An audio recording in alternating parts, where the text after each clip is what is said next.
Grassy Lake Farm. My name is Steve, and in the last video we got done baling the hay, or no, we got done baling the straw and combining the wheat. And I said I didn't know if I'd have any projects, but lo and behold, we do. So what we're going to do, since we have the wheat and the straw all off the fields, we're going to do some trimming. We're going to be trimming some trees, and I hope everyone knows what these are. The sex rocks.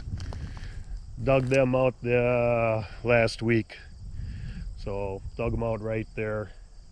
There's probably a few more in here, but another work in progress. So what we're going to do, we're going to trim some trees. It's going to take us a few days. It's going to take us a few days because I don't feel like cutting trees when it's like 90 degrees out. So, and as you can tell, some of them are really overgrown, and also because they're overgrown, we couldn't get to the edge of the field and combine the wheat right here. So you can tell they're really overgrown. So we're gonna, some of these I'm not going to be able to cut. I've got about 10-12 trees that I want to cut. I've also got about 10-12 branches that I want to cut, but the majority of it is just going to be the brush mower on the Bobcat. And what we're going to do is just lift the brush mower up, cut as high as we can get, and call it good. I think the brush mower goes about I don't know, 12-14 feet high, so it'll get up there, and the combine's probably right around 13-14 feet, so we'll get it. And that's going to be the bulk of the work, is just trimming them with the brush mower and the Bobcat. Like I said, there's going to be a few trees. Those box elder trees right there, they're gone. A few of them, not all of them. There's only like 3 or 4. And I'm not going to cut any of the oak trees, try to save the oak trees. But if it's a box elder, it's gone. If it's a Chinese elm, it's gone. A regular elm tree, I'll try to save those. But if it's a Chinese elm, it's gone. And so that's what we're going to do for a few days. And well, I'm going to take you down to the other part of the field and explain that a little bit here. And I did cut all these trees along all the fields about 27 years ago. I cut back all the trees, or the tree branches, took out a few tree lines. They were just overgrown. I was losing 30 feet of field because the trees were so overgrown. They were so overgrown in the field, I just had to wipe them out. And so that's what I did. And to go all the way around the farm is 2 miles. It took me 3 winters to do it, but I got it done.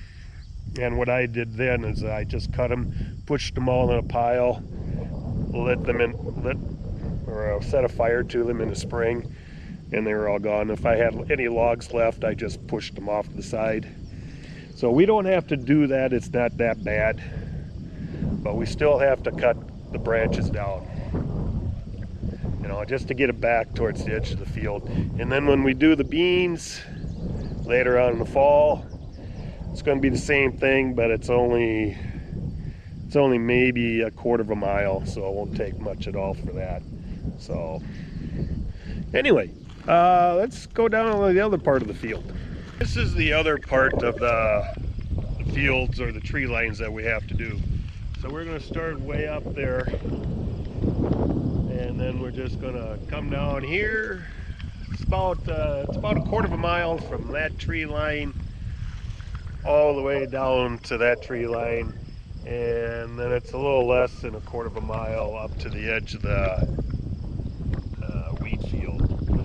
It's going to be basically about half a mile to 2/3 of a mile what we're going to do. Not that bad now, but it is getting kind of worse.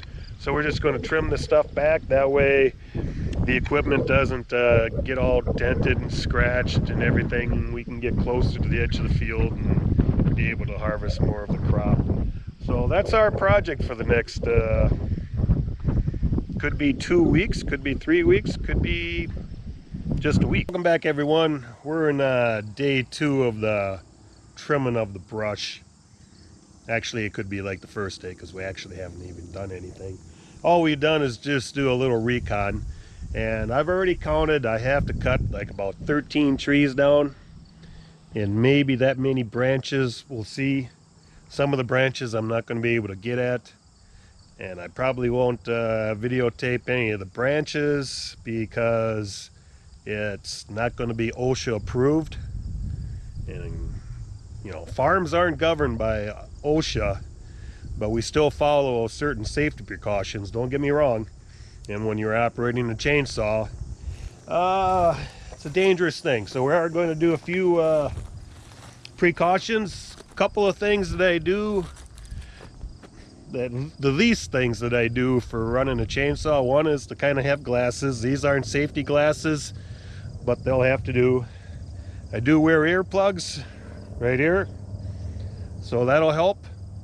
And I also have some chaps.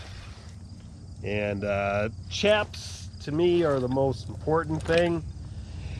It would be nice to have some upper torso ones, but I don't have any.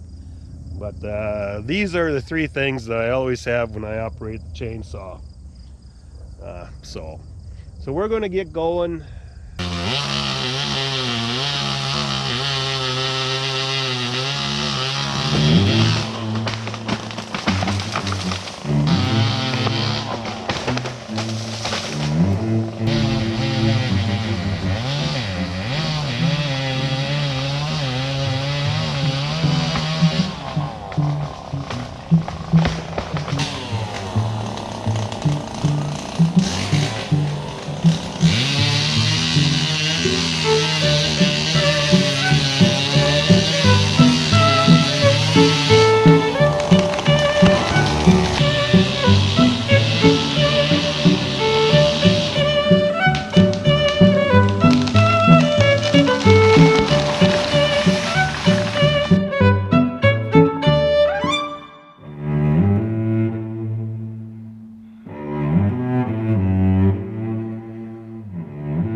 Okay, everyone, welcome back. This is day 2 or 3. All depends on how you look at it. So today we're going to brush trim the branches. Have a brush mower on the Bobcat that I got from a friend of mine, Ben Thermos. So he was kind enough to let me borrow it. So we have about half a mile of trimming to do, because what we want to do, we want to trim these branches right here so that the combine can get a little closer to the edge of the field. And you can see those right there that have to get trimmed. So we're going to do this field here, and then we're going to do the other field, and we're going to kind of do it in sections, because what I'm going to do is I'm going to basically raise the brush mower up as high as I can get it and just go back and forth along the tree line.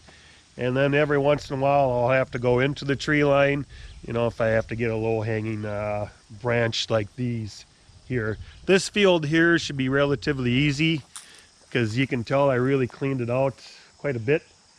So this will be pretty simple. It'll go pretty quick. And we're not going to spend a whole lot of time here Today it's kind of late, got a late start. It's right around 2 o'clock, so we're going to do the best we can. And so what we do is we're going to start out high, and then we're going to work our way down, because then we can get the, like the buckthorn and all of the scrub brush, whatever you want to call it. We'll clean that up last. But we're going to go high, then we're going to go low.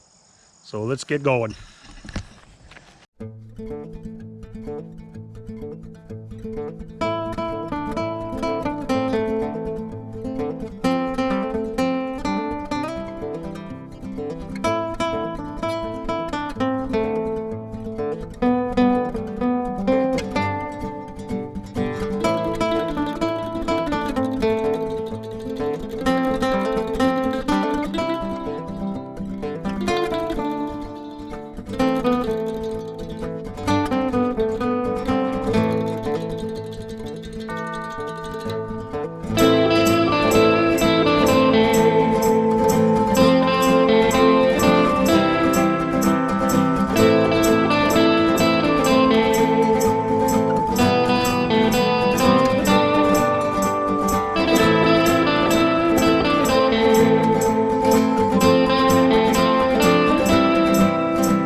Welcome back, everyone. Got all done with the brush mowing. It's been a week since we first started the project. Had some issues. Broke a window in the Bobcat while pushing some brush. A few hydraulic hoses on the brush mower. And then in the middle of it, I had to go and last week I had to go and bale some hay for the neighbor, which turned out to be an adventure in itself. Got done baling and baled for Jeff Keene, neighbor right down the road, and he was taking the wagon home, and all of a sudden he noticed that the tractor was kind of lugging a little hard. So he stopped, and the wagon lost a wheel. So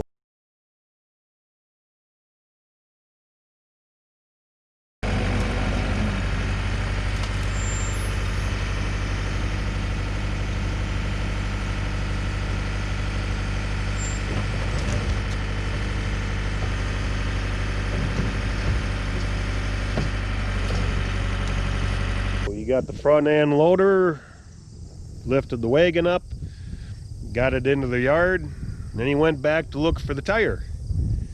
So it was the left-hand side of the wagon, so he figured it'd be in the ditch on the left-hand side. Yeah, but he couldn't find it.